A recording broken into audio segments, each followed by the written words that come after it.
Hi there, welcome. It's SVPod with Stanford Steve. I'm Scott Van Pelt. Football season schedule, we believe, will look mostly like this. Thanks to all of you that checked out the college football recap, the late night Saturday night, early morning Sunday, and shout to our people behind the scenes. We had some technical situations to work through. I'm asleep. They weren't. So we appreciate everybody grinding it out to get that out. But Saturday nights for Sunday morning for college football, and Tuesdays will be, starting next week, we'll have an entire week of NFL to react to. We will be coming back from Monday Night Football. Jets, 49ers, countdown, Kelsey in the building. We start that off. Tuesdays will be what we'll do. So it'll be Saturday nights, Tuesdays, moving forward. We should see if we could tape on the plane next Tuesday. That'd be fun. I'm all for that. We'd be done when we land. Right? We'll figure it out. Make use of our time. If not, that's okay. A lot of NFL to get to. I've written down quite a bit, but we begin with. Can I just say something about NFL? Please. It's like a new phenomenon. I shouldn't say new phenomenon because like fantasy people get so mad. How long you been doing fantasy for? How long you been? I started back then. What site? It's like, relax, dude. But the idea of grown men having fantasy football drafts and kids going back to school is like a drug. It's unbelievable how happy guys are. Like, you want to go for lunch? Yeah, we got to talk. We got to do some mocking. We got to mock.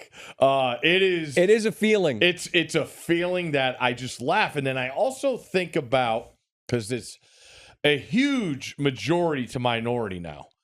The majority is fantasy. Like, walk into a bar, and that's the interesting thing I'll have on Sundays. Well, I love it because people are fucking crazy. Well, they root for their team, which isn't. That's it. It's not their team that exists in the real world. It's the team that only exists on their screen. So again, Red Zone's on every channel. Right. I would like to watch a game once in a while. My personal thing. But this idea of fantasy guy and gal against non-fantasy guy or gal, it's like people talk about pay scales and stuff, and people talking down to people. It's like, what do you even do during the season? Like, they talk down to non-fantasy person more, and they just laugh at them. Like, you're not in fantasy. I find it very interesting as the majority grows and to widen the gap. Well, it includes me, and as we've covered here through the years, the morphing of me. No one heckled fantasy more than me. No one. Fantasy geeks, I called you, like losers. I mocked the whole thing. The reason was, as I would often point out, if you want to have an interest in the game, then take the 4.5. You're in and you're out by 4 o'clock. And now, tonight, Tuesday, the 3rd of September, I will finish up my 4th draft, the league that you're in. Mm-hmm. You have the first pick, obviously C-Mac. I don't know. Come on. There's no need for this. Possible pup. Look at you over there. Hamstring. He practiced today.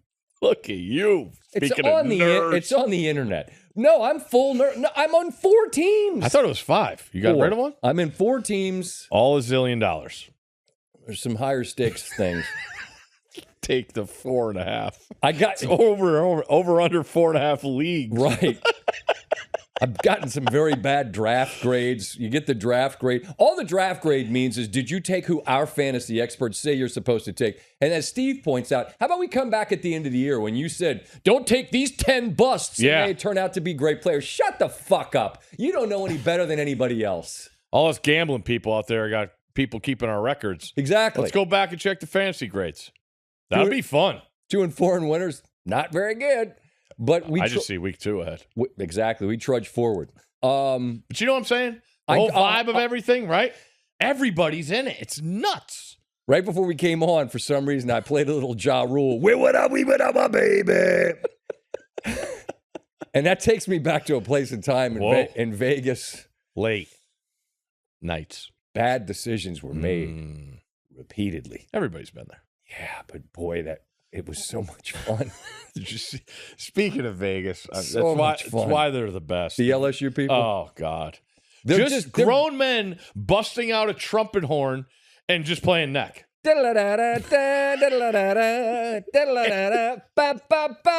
everybody that doesn't know any better, they're like, yay! And then it's like, suck that time. Whoa, what's going on?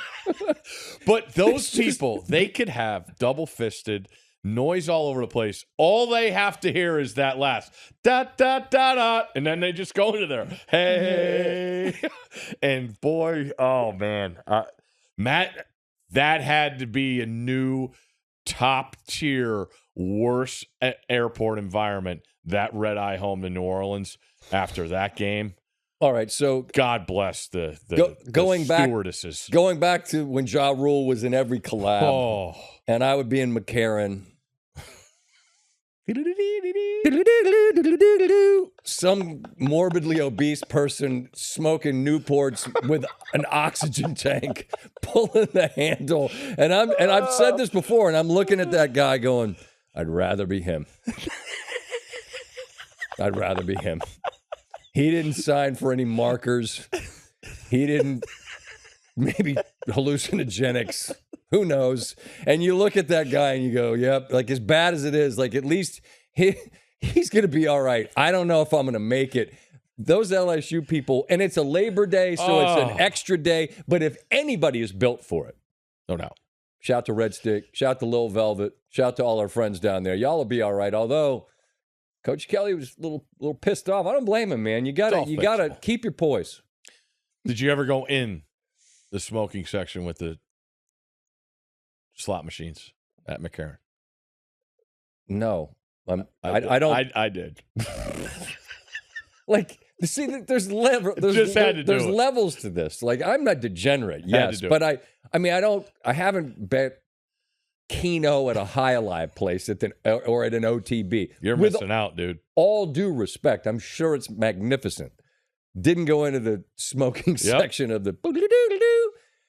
Yeah, so that's the LSU post game. Good for USC. They played. They played, man. What a uniform game! Oh my God, it was really exquisite. That was Sunday night. Monday night, as we put a bow on week one. Whoa, Florida State. We need to huddle up. We need to take a 20, make it a full. You spent an entire offseason being mad at us and blaming us, my colleague Herbie, like everything was our fault. Your lot in life was because of us, and you were mad. And you were going to make it your own personal mission to go to Dublin and heckle Herbie for 3 hours. And you did. And then you take an L to Georgia Tech. But it's okay. Mm-hmm. You're going to come home. You're going to regroup. You're a 17-point favorite against BC. It's a get-right game. Or you get run on for 270. Ends up being 263 because they take knees. They took mercy. They could have scored or tried to. They didn't. Coach OB, Bill O'Brien, said, we're good. We'll take it on back to Chestnut Hill with the dub. And now you've turned your anger inward because you're upset with your quarterback. I don't know if you're mad at your coach. I haven't checked to see. I don't celebrate the misery. I'll just say after you came for all of us, it's not heartbreaking to see the struggles because you blamed everybody else. And this is the last time I'll say it. The last time I said it, was the last time I said it. Any fan base would have been angry about last year the way it happened. Anyone. I do not ever blame you for that.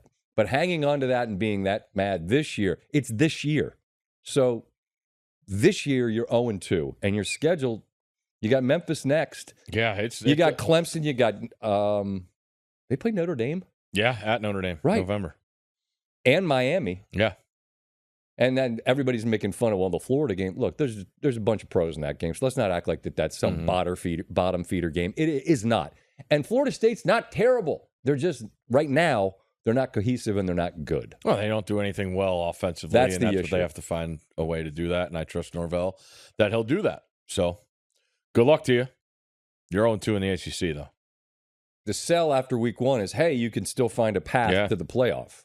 Becomes a whole lot more complicated when you drop 2 and they're in your league.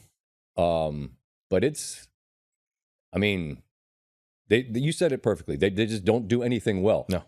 Uyunglele missed a wide open guy that would have cut it to, I think, 14-10. They had a bunch of drops.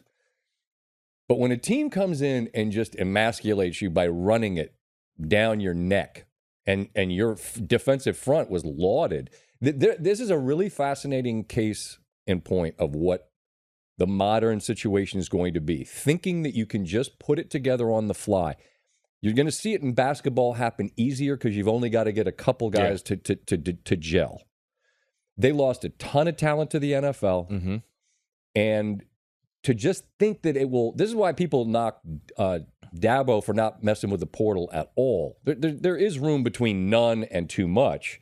But you've got to get it right. And I think that's going to be tricky. I think it's going to be tricky. You're going to have to find people that fit in with your group, that are going to be comfortable with whatever their role is, et cetera. It's going to be hard to do. But I don't know, man. That was it's a pretty stunning start. One of the no doubt. It's really early to be making proclamations that definitively, but nobody had Florida State 0-2. No one. And it's real early for it to feel this tenuous. So, still time, and still a bunch of people on your schedule you can beat. Or they could beat you, and then who the hell knows where we go. The college slate this week, there's only really, I wrote 3 games down: the Texas-Michigan game, the NC State-Tennessee game, and Colorado-Nebraska game. There's some early conference games that I think will give us an idea of some teams. Probably want to talk draft. Who are you taking? Who was that? One of our guys. Oh. 3-time champion. Oh. Nance. Okay. Hi, Nance. Other than that, are there giant games? Yeah, I think Oregon getting off the mat. With Boise? How? I don't understand. I do understand. But Reese and I are on the sidelines Saturday night, and we're looking at that score. And he's like,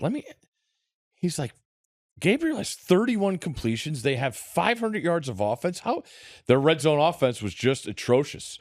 And so that's a big thing. You talk about these spreads. You just talked about Florida State making changes, making it work. That's a big deal because how do they say it?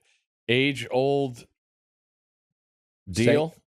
Age-old saying? Yeah. Is get spread teams in the red zone, and now they don't have the room to take the top off, so now you can play more of that east-west. And it could have been that.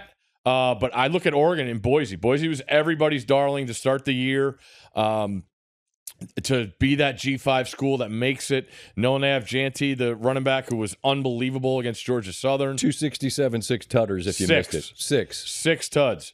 Georgia Southern covered. Thank you, Superdog. Appreciate that. Another one. Anyway, but for Boise to go down to musty Statesboro and now go to Eugene, I really am interested to see what Oregon brings to the table. I think Utah hosted Baylor. It's not a conference game. This was scheduled before against Baylor, who's a team where Aranda was on the hot seat. Baylor measured stick 2-touchdown game. I think that's very interesting. What else we got? Georgia Tech, Syracuse. Georgia Tech, Syracuse. You have McCord, the transfer from Ohio State, who looked very good in their season opener. There's some conference games like that where, hey, maybe Georgia Tech, they could get to 3-0, and they'd be 2-0 in the league if they could do that. I just think from a glamour perspective, no doubt. Look, Texas hammers Colorado State, and Michigan. In the end, the final looked much worse than it actually was. They get a pick 6 late. Fresno, as we pointed out, tough as nails. You got to kill them 10 times to kill them. No doubt. And that's I get it. Michigan didn't steamroll them, but they weren't playing some bum-ass team. Like Fresno can play. So I think I just know right now I'll have Michigan in winners just on general principle. And NC State. Almost certainly. And I'm nothing if not Nebraska? I don't know. I'm hard-headed. Yeah, right? We got a second. Be early for a favorite. But look, it's the Texas-Michigan game becomes interesting. It adds a layer just because it's the SEC, Big Ten are clearly the power conferences in America. That's an intersectional, if you will, of that. So we get narratives. The SEC didn't play great last week in the big time spots. They lost 3 games in the big glamour games. So this, I mean, if you're interested in that particular narrative, I think you can make that fit whatever you want it to fit, but they lost games. I'm not trying to act like they didn't. They did. Tennessee looked great, but much like the Texas game, I don't know how much I'm supposed to take out of that. They go to North Carolina where they play an NC State game. NC State didn't look good for much of that game against Western Carolina. Their quarterback wasn't great, but the last 15 minutes, State does what they're supposed to do. They win. Huge spot for NC State. Look, the ACC has seen, other than Miami, there's not any gigantic statements. It's very early, but that would be one. And then Colorado, Nebraska, Deion's got to stop crying about people rooting against him and people being mad. He just complains about everything. He never stops complaining. People aren't allowed to ask questions. I talked about this on SportsCenter. Like, you're allowed to have people be critical of you and not say they're haters. And it's just it's just not. You got to be an adult and deal with what comes with it, which you're going to get. There's going to be scrutiny. There's going to be questions you don't like. And he seems to live in a perpetual state of being slighted or whatever. And this is a gigantic game for both teams because all these people that you think are rooting against you or whatever else, well, go beat Nebraska. They haven't beaten anybody in a decade. Mm-hmm. On the other side, Nebraska, they get Raiola looks the part. They've been waiting forever. We lauded them on the pod the other night, or at some point about no fan base has been more supportive and loyal in the face of no reason to be that. And this is their chance. Then they are starving, as you said. Yeah. Starving for a moment like this, where if they win it with everybody watching, well, all right. It's a step in the right direction. And I think Rule will get there. And Nebraska, hell, he did it at Temple. He did it at Baylor. Mm-hmm. So that game is fascinating. I think Shedeur and Hunter are going to do their thing because I think they're going to do their thing against everybody all year. Mm-hmm. Just the question is, their defense didn't stop North Dakota State a ton. Nope. And so is Nebraska's offense real? I don't know. We'll find out. I don't know how much we know about them after they played Utah. Yeah, I don't know. That's what we want. Colorado wants to go out and prove people wrong. Now they get a chance to go on the road, and now we get a chance. What everybody all the people that are rooting against them get to see them on the road it's what everybody wants. So when you look at it, I think you get a real test of how much improved Colorado is because I do think they are improved. Now you go prove it. Nebraska had plenty of chances in the game last year. It was kind of the same circumstances. It was like, is Colorado really going to be this? Well, Nebraska's coming and Rule's a good coach, and then Nebraska just couldn't get out of their own way. Not in that game. And Colorado took advantage of it, which was a credit to them. So, yeah, really interested to see that game. Iamaleava, Nico. I think I'm just going to go Nico. No, come on. Just do it. Iamaleava. Yeah. I know how to say his name. All right? I know how to say his name. You could do it. Well, people are going to learn how to say his name because he's the guy. And that's NC State. Say what you want. Doran is a fantastic defensive coach. Yep. So we're going to see some things to try and slow down that Tennessee offense. The thing about Tennessee, which I don't think you could feel like you could say going back to like the Al Wilson days, they got some guys on defense that could carry them in a situation like this. Neutral site in Charlotte. It'll be, I would guess, 50-50, both awesome fan bases. But in a sense where NC State might slow down Tennessee's offense, I look at Tennessee's defense to come up big in this game. And then Michigan, watched it. I can't get over the things I saw in that game. 44 Bredesen, he's their H-back fullback. He got depleted on first goal line snap. I've never seen him get hit like that before. Guard whiffs on a pass pro. You didn't see that for 3 years with how good that offensive line is. Colston Loveland is awesome. I'm not ready to go with my tight end power rankings yet, but he is up there. And what's awesome is the way they got him the football. He's their guy. That's the like you turn on Michigan. You're like, where's Corum?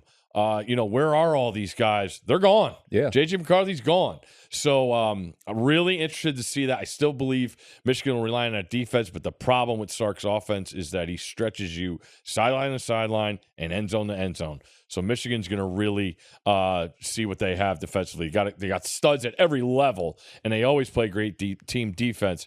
This is, to me, is about Texas's defense. They have to go there and play well with the changes that they made against a team that is better than Colorado State. State. We have Sark on SportsCenter coming Thursday night. Look forward to a chance to visit with him, or maybe it's Wednesday night. Wednesday night or Thursday night? But I beg your pardon. It's Wednesday night. We'll visit with Texas head coach Steve Sarkisian.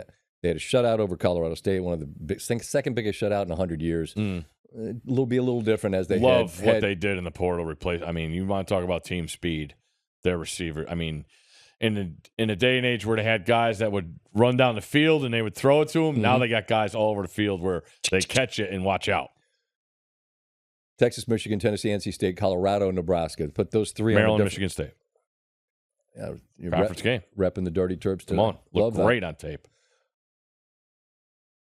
When you lose, say little. When you win, say less. Right? There you go. That's what Coach Corso teaches us. Then we got some Sunday football.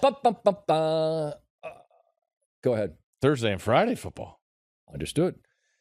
I want to start with a Thursday game. Kansas City and Baltimore, and a reminder that at times last year, starting with the opener at home against Detroit, where they lost, the Monday night game against Philadelphia, where we were there in the rain, where they lost, a Christmas Day game at home against the Raiders, where they lost. There were many times last year where Kansas City looked not pedestrian, but not great. And then another parade in Kansas City. It's a reminder that what we see Thursday, what we see Friday with Green Bay and Philadelphia, what we see Saturday, what we see Monday with San Francisco and the Jets to wrap up week one, it needs to be divided into and diluted. My grandma used to say with the tea, you got to cut the tea, right? Can't just drink straight tea. You got to cut it. A little bit of water. You got to cut it. Got to cut it and take a deep breath. There's a lot I don't know that I wrote down this week.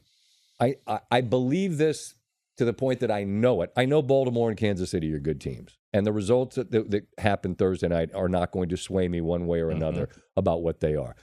I want to just, before we look forward to this year, stop and own something that I certainly held onto for quite a long time.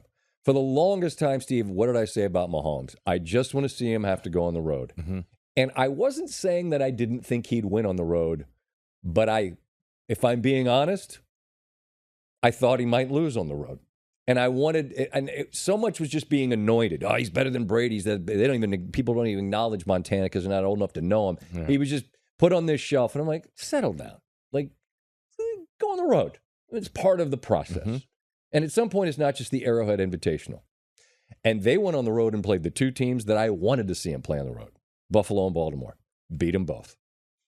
And at some point, this is a chance to say it, I was just wrong about whatever it is I had.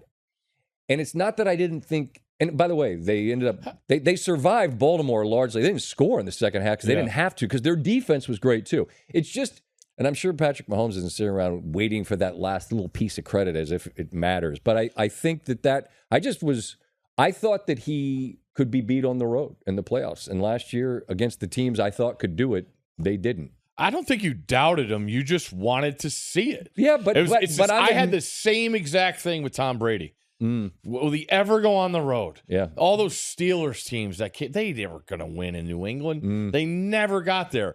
And then at the end, and maybe what was his best ones, he goes to Kansas City and beats Mahomes as a first-year guy when, they had to go there in questionable call, whatever. Brady went there and did it. And then at Tampa, he went to Green Bay and did it. Like there's a sense, it's in a different way.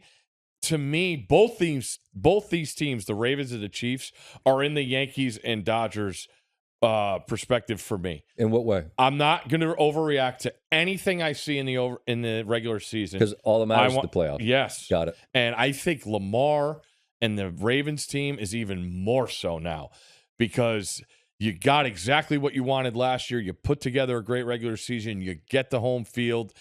And what did you do with it? You played probably your worst game. Not probably, by far. It was a baffling game. I think going back, someone watched some of it.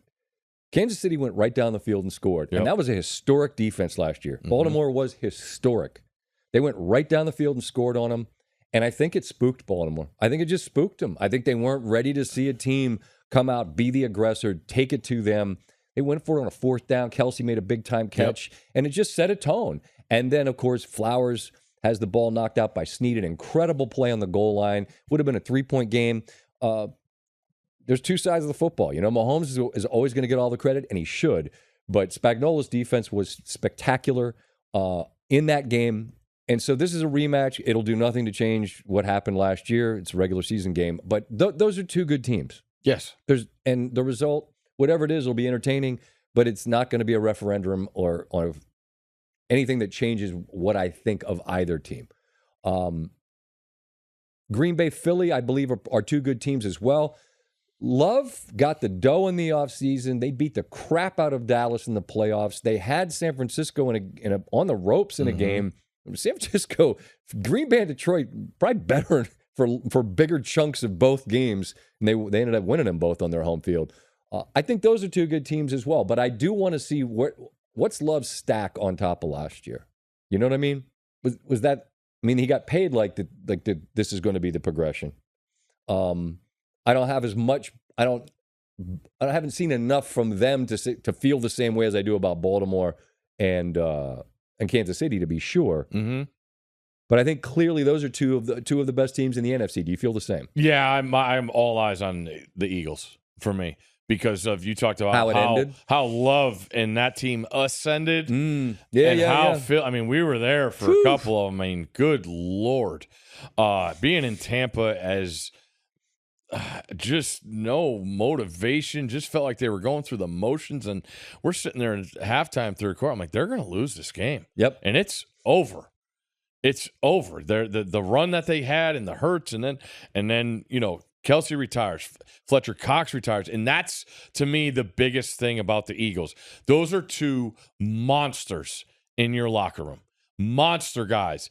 And everybody talks about the leadership. Jalen Hurts goes out and he does it. He competes in the weight room. People love that as a team. Now it is officially Jalen Hurts' team.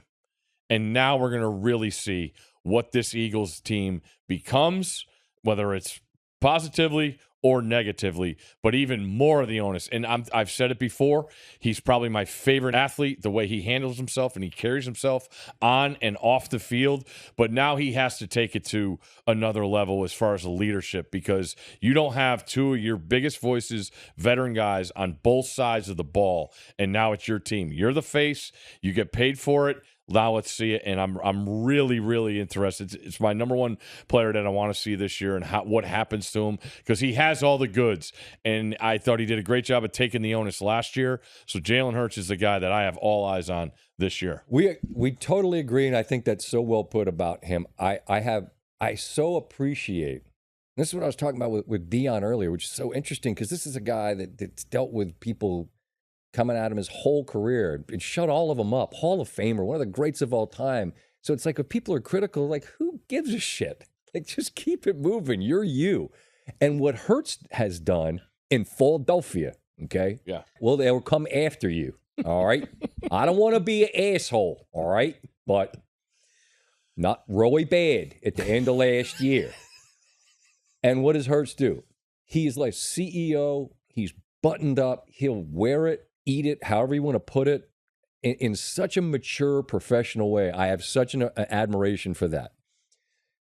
But in a locker room, can you be the guy that when the door shuts and it's just the men in the room, can you lead in a way where a Kelsey or a Fletcher Cox could? And I think that's a question. And you hear it said often about players in a lot of different sports. He's just not a vocal leader. And not everyone can be. But I think what I hear you saying is it's time for him to be. Yeah.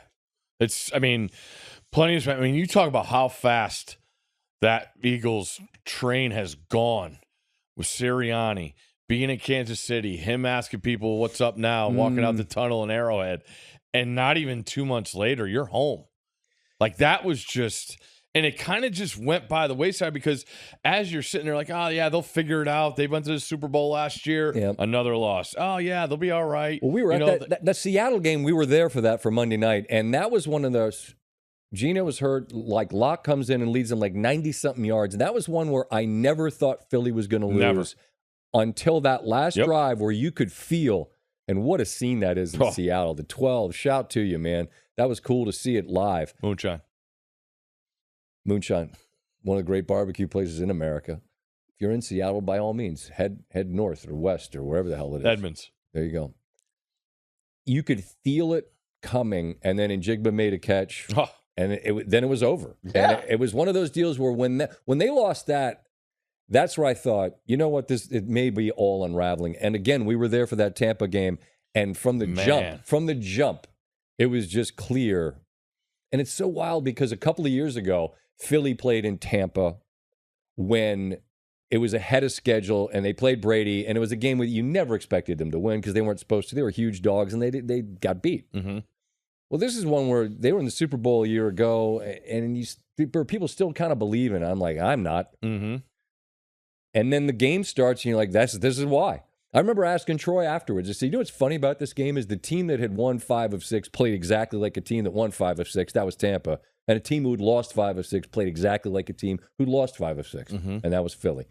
But it was hard to I think Russillo's always talked about this, how hard it is to change what you believe, you know? And I think Philly earned people's trust. And then by the end of the year, they'd done plenty to lose it. So I think it's the hardest thing to do in the NFL. What? Like I'm thinking here now, we're going to do an NFL recap podcast every week. Mm-hmm. It's going to be, I've prided myself on not overreacting. You know, I say it all the time. Right.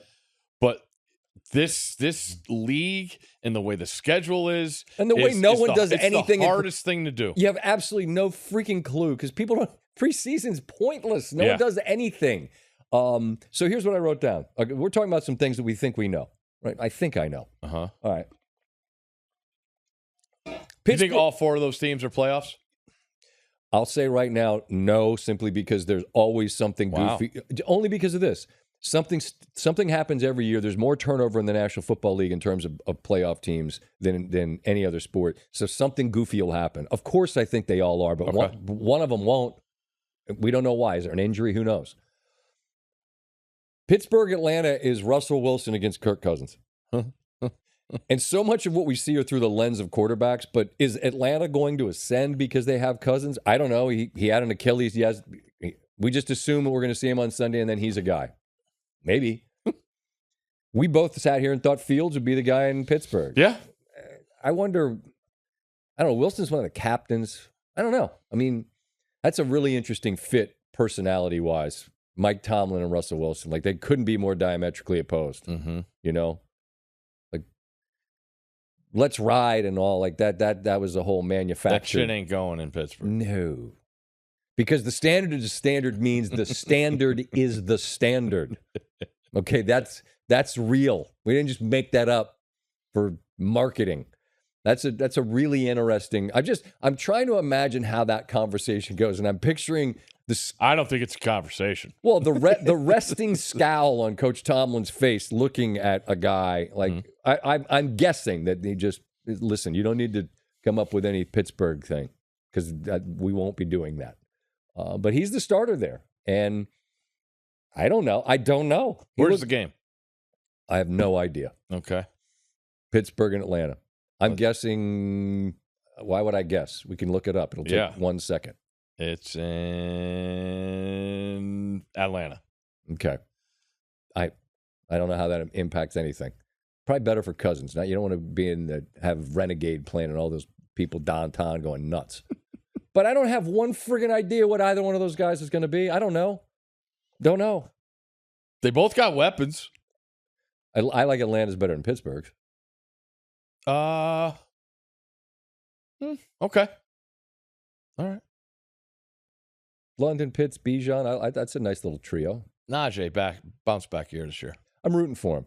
I'm rooting for him. Everybody's touting Warren as the guy there. Got a draft tonight. Who are you taking? Mm-hmm. What pick you got? I'm 7. I know who I'm hoping falls to me at 7. We'll see. Tennessee plays the Chicago Bears. Caleb Daniels. Woo-hoo-hoo! Caleb Daniels gets Give going. me the Bears. Tennessee's defense has got some adults on it. Did you see the roster turnover for the Titans? You talk about different teams. Yeah, it's incredible. It's nuts. It's incredible. Coaching staff included. Yeah, that too. And Vrabel, I think they took on the personality of Coach Vrabel. dip in the upper and lower decks. Mm-hmm. Caleb goes against Tennessee. Jayden Daniels goes against Tampa Bay on the road. Of Caleb Williams and Jayden Daniels, I made them a super-powered mashup. Who do you believe has the better opening impression? Caleb Williams. Because why? He's not going against Todd Bowles. I love Todd Bowles. I believe on Chris Long's podcast last year, it was like week 3. They were like, who's coach of the year? Todd Bowles. Do you see that team and what they have? They got an agenda every Sunday they come out on the field. It starts with the defense. He trusted Baker Mayfield. Now Canales is at Carolina. Now they bring in Liam as the OC. Tampa's going to be a factor. I don't know if they could be as successful as they did last year. Last year was a big part was winning the games you're supposed to, which is the most matter-of-fact thing to say, but it's the most important thing in this league. No because question. If you do that, you get rid of so much crap, and where it's naysayers saying who should be starting at certain positions. You win the games, it's way quieter, and you go about your business. I think you saw that with the Giants the year before with Dable, and But let me ask you a question. If you're the Tampa Bay Buccaneers, win the games you're supposed to win. That division, I should say, year in and year out, I don't know how you know what games you're supposed to win because there's typically so much turnover. Yep. I mean, look, speaking of bounce back here, Carolina, nowhere to go but up for the rookie Bryce Young, and they've got more weapons than whatever else. But winning the games you're supposed to win when you're Tampa Bay, like last year, I think they won far more games than anyone thought they were supposed to win. But and there's so many. I mean, how many times are we going to see we make fun of it all the time in NFL? It's 10-7 or 3 point spreads, right? And those 3-point games, they're always coming down to it. Coin flip games. Yeah, That's what I always call them. And those are the games. You play well, you should win that game. And those are the games you have to take advantage of. And Tampa is, I mean, the stat forever was somebody new won that division forever. Every year. Right, exactly. It's constant turnover there. This reminder as it relates to Daniels and Williams, the rookie quarterbacks that went 1-2, or actually in that case, the way I said it was 2-1. They know who we mean. Stroud's opener last year, he threw for 262, 0 touchdowns. Now, granted, that was against Baltimore, and as we pointed out, that turned out to be an historic defense in terms of points and yards, the whole bit, sacks. But what Stroud did last year that was remarkable was he protected the football. I looked it up, 5 picks. Williams and Daniels will have more than 5 picks because that kind of ball security is rare, and Stroud was great at that. So what I'm saying is if both struggle, everyone will freak out and turn it into, it was a reach, it's a disaster. Just Stroud ended up winning a playoff game and came back to Baltimore for a playoff game. Nobody had that on their card. Week 1, we still thought the Texans stunk because they had stunk. As it turned out, they didn't. They became something altogether different. Shout out to D'Amico Ryan. Stroud was, and their defense, Will Anderson. I could keep going. It's no need. You know what I'm getting at. It was just a total change for them, and that happens in the NFL. A complete change, and you wonder, could it happen in Chicago? The pieces that they added. You like Williams better than Daniels in that week 1 matchup. I do. Right. Now I will say, going back, I remember getting our researchers on this a long time ago. The Hard Knocks team week 1 is the most bet on team, and I think that's the case again this year. So just take Tennessee for your lungs. Winner's going to have NFL teams this year. Probably not. Although I don't know. For week 1 start, I could go high school. Give me an Ansonia line against Wolcott. Which Florida team in the AFC do you like better this year, the Jaguars or the Dolphins? They play week 1. Oh, do they? They do. In Miami. God, speaking of, I mean, we put the crux on everybody last year. Remember, we went to Jacksonville. They could get home field if they won out. I don't think they won again. No. Remember? It all went wrong. Oof. Lawrence got hurt. Cincinnati with Browning won that game. Yeah. And, we spent the 2 hours leading into that game saying there's a path here for them to be home field for the playoffs. Or, as it turns out, they don't make it to the playoffs. Did not. Dolphins did, but they had to go to Kansas City. It was negative a zillion, and they did not win a playoff game. Tua got the dough in the offseason. Lawrence got the dough in the offseason. Why? Because you got to pay quarterbacks who give you a chance to have a chance. That's what you do. When you get a guy that you think, maybe, you just pay him $50 million a year. Both teams did. I'm asking who you like better this year. I'm going to say the Jags simply because I think their path's easier. I was just going to ask you, do you think they have a better chance to win a division than Miami does? I think, well, the one caveat here is New England is lowest win total, 4.5. They're a mess. Right. So that's 2 you're supposed to get. You know they're going to get somebody, though. Of course. Right? You know? Of course. You got to avoid being that team. I've always liked Brissett because I think he's a competent professional that does his job. And I think what they're doing in starting him is just saying, look, there's no need to scar May irreparably. Okay. But I said Jags because I think the Jets and the Bills are both real obstacles. And in the case of Houston and Indy and Tennessee, I don't know. That's always a division that I feel like is like the NFC South. Super interesting. I love it. I've always loved that division because I never know. I think that's fair. I'll agree with you. Jacksonville's path to a division title is maybe more direct, I feel like. Yeah, you could see it better. And Miami, although, is going to have the flash. You know that. For sure. I'm a believer in Doug Peterson. I've said that forever. Love the way he goes about things. And I will say, they did get crushed by injuries last year at Jacksonville. Well, so did Miami. Miami's defense was decimated by the end of the year. Absolutely decimated on defense by injury by the end of that year. Yeah. I'll go Jacksonville there. I think they're both really good teams. This isn't me saying one's good, the other isn't. I think we're just saying, just in terms of paths to playoffs. I just think it's a fun opener. No doubt. So's Cowboys Browns. The Cowboys do nothing quietly. They do nothing away from the eye of the world. CD got his dough. Dak wants more years than I guess Dallas is willing to give. And I'll just say this: I don't blame Dallas for not wanting to commit to you for long term. I don't blame him. At some point, you can't get your ass kicked at home by Green Bay in week 1 of the playoffs. Can't. And you're the quarterback with a star on your side of your head. So, I mean, with that comes a lot. So that's a tricky one. I mean, because if you give him 5 years, then you're saying, like, I'm not trying to be morbid here, but like at some point, Jerry's like, how long am I? Like, I'm not living 20 more years. I got to win now. Today. So that's a tricky conversation, I think, with Dak in terms of how long you want to be committed there. And they're going up against the Browns defense that was absolutely hellacious. They have I think Garrett's the most terrifying single matchup there is in the NFL. Look at that man.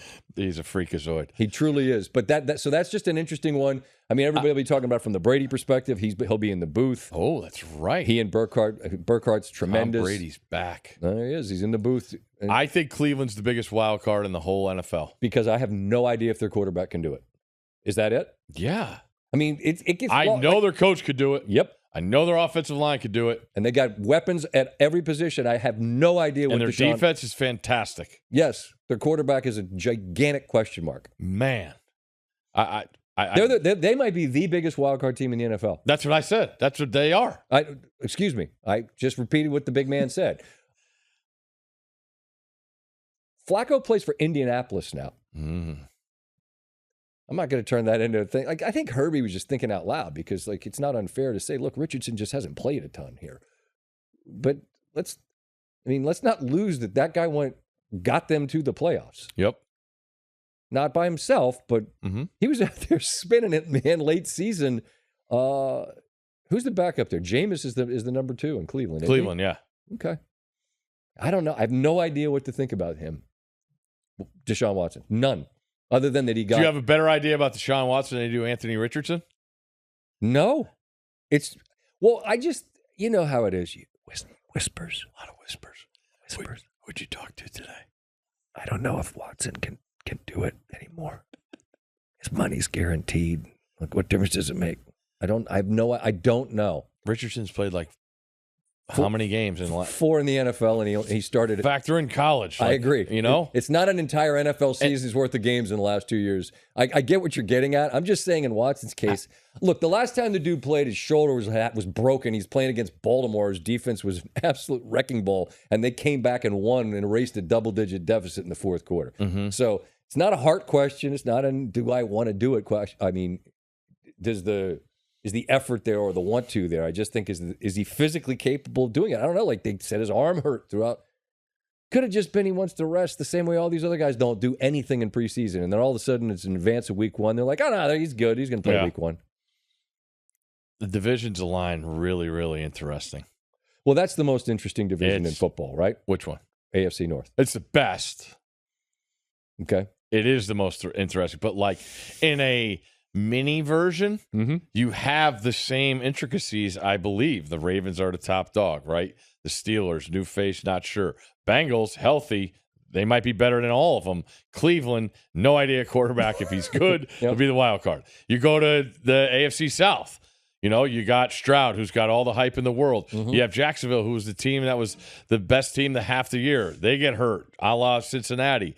And then you look at the other teams like the Colts. You know, what do you do in Tennessee? All this over. Tennessee's the Pittsburgh. Like it's when you break it down, so many things are critical. And you mentioned before the 2 games they're massive in the course of a season. Now there's so many out of conference games the way you play that the records basically work. But that conference record, or I should say division record, really gives you a better feel of how you stand. Because we're gonna, now with the playoffs expanding, you're gonna get rematches, in the playoffs with division teams. So it's fascinating. It's what keeps everybody involved in the sport, along with fantasy, and you gotta give yourself time in this. That's why I think Cleveland is the biggest wild, because I don't know how much time you can give them, a la the Colts with Richardson. Speaking of rematches, Rams-Lions was a playoff game. Yeah. And now it will be game 1 on Sunday night. The primetime game Sunday night is Rams, Lions. Monday night we've got the Jets and the Niners. You buy the Lions to the Super Bowl hype? Yes. It's possible. It's doable. You look how close they were last year.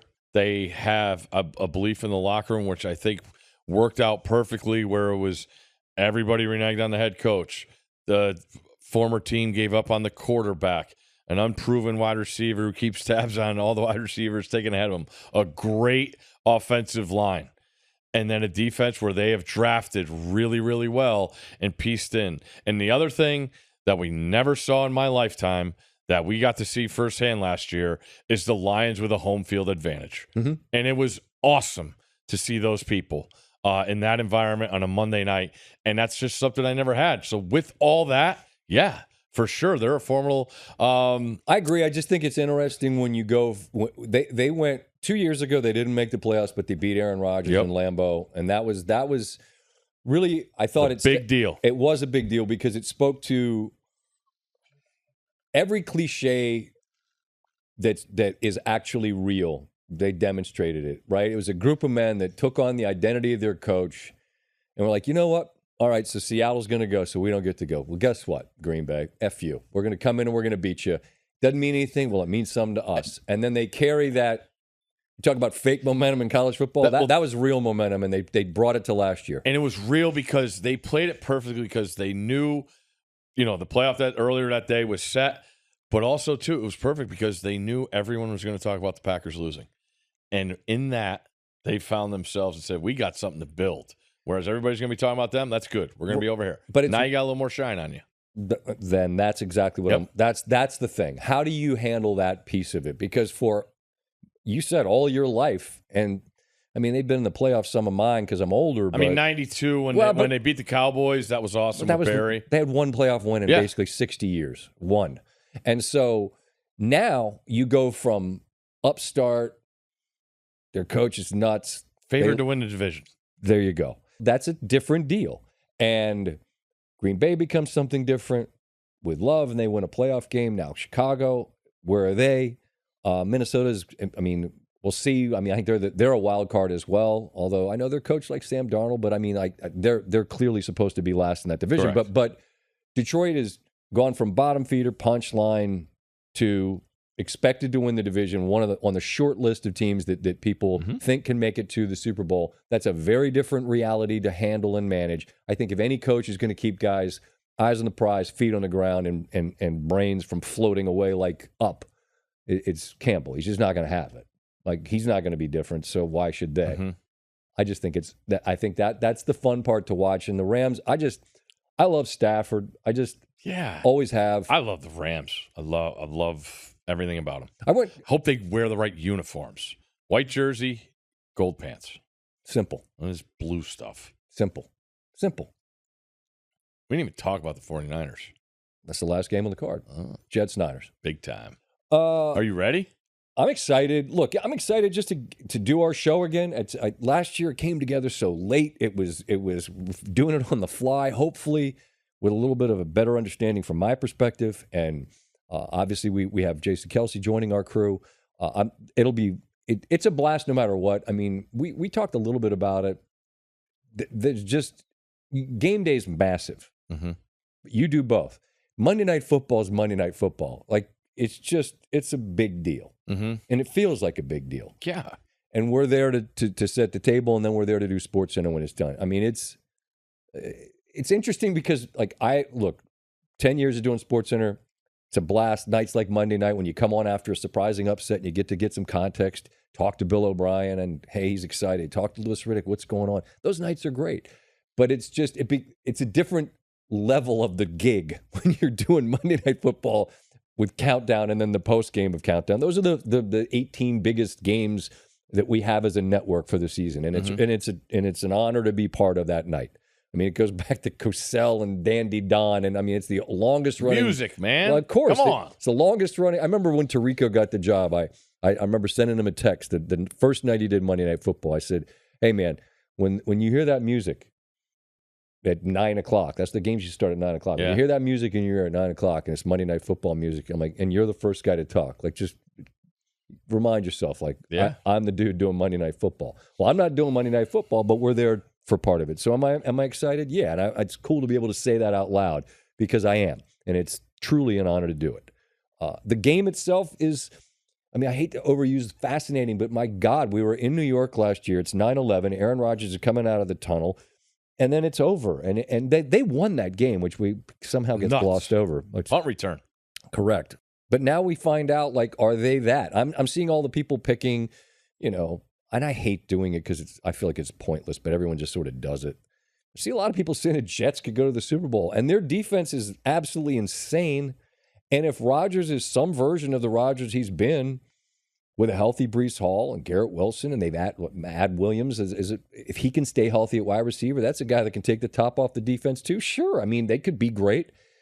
But as interested as people will be in the Jets, for me, I am more interested in the San Francisco story on Monday because they've been so close to doing the thing that Shanahan hasn't done yet, and that's win a Super Bowl. And so many people will turn it into the thing he hasn't done defines who he is. Correct.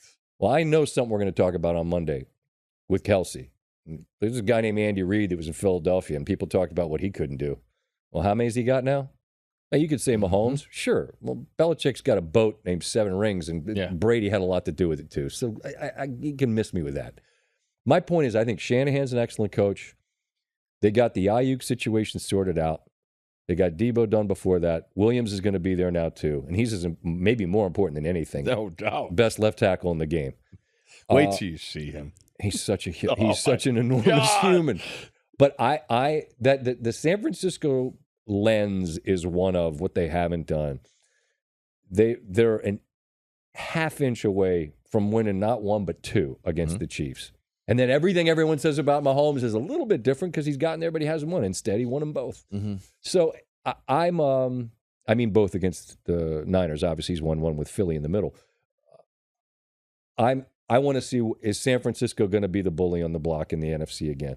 Because I think they are, and I just want to see how do they manage another season of, God bless it, because it's hard to win, man, and they've managed to do a lot of the hard part. They just haven't done the hardest part, which is to get to the finish line. Yeah, I don't judge people on Super Bowls. Talking to enough people that play and are around those people, I think I'm in the tank for Shanahan. I'm in the tank for Saleh too. And that's what it goes back to me for Saleh. I am rooting for that guy.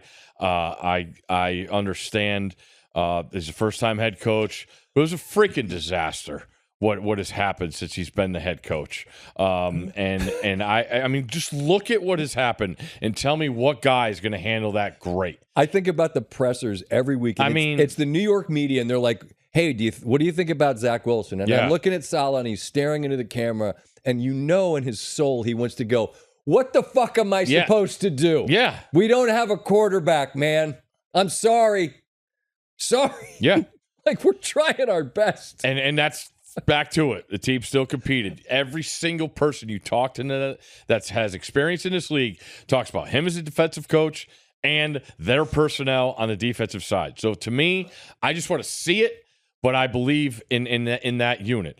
And if all is right and the way these guys can play later in life, Aaron Rodgers is not going to miss as much as people think they are. So to me, it's more about I think the Jets need a good showing more than anything. Maybe more than anyone in the league. Whoa, hot take on the way out. Week one, you can't go and I mean Aaron Rodgers, from what I could gather, I'm sure our guy Cap will have the numbers. But every time he goes to San Francisco, it's been brutal. Mm-hmm. Now, I know it's been with Green Bay. I would imagine that San Francisco was favored in all those games too, so I don't want to overreact. I'm just talking about an image I have in my head, and he's going to be on that field again. I can't wait for you to see it at the stadium. I think it's the biggest block of concrete I've ever seen. There is nothing to it, and you get to be around the faithful. I mentioned the Monday Night Football. Obviously, our part of it's the countdown piece, then the game, then we have SportsCenter to follow.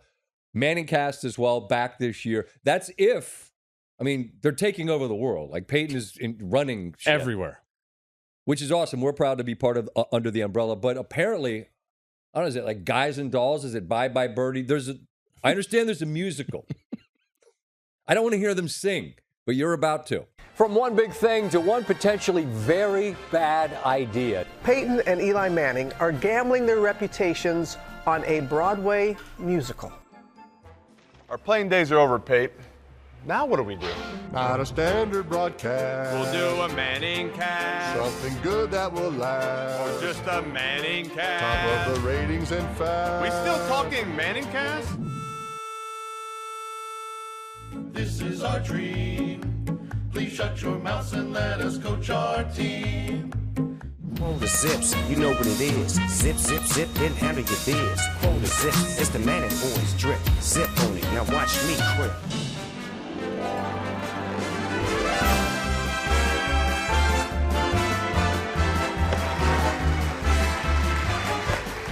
Nice.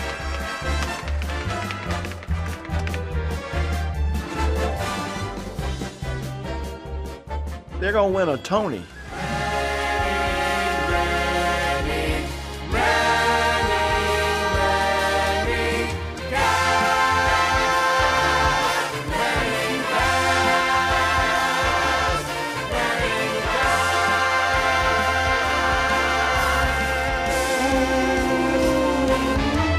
We'll do a ManningCast. Musicals! You know, I thought I was going to hate this, but I think I love it 3000. How about it? Full video is available, by the way, on Omaha's YouTube page. Go get them. One other thing. Yeah. How many 3x3s can we get in? We get there in time for lunch, and we leave early on Tuesday. Can we do a pre and post in and out run? I'm all for it. And I just want to say this. Speaking of a hot take on the way out, here's one for everybody. Y'all are going to be so pissed at this. In-N-Out fries, criminally underrated. Wow. All anyone does is talk blasphemy about In-N-Out fries. Eat them when they're hot.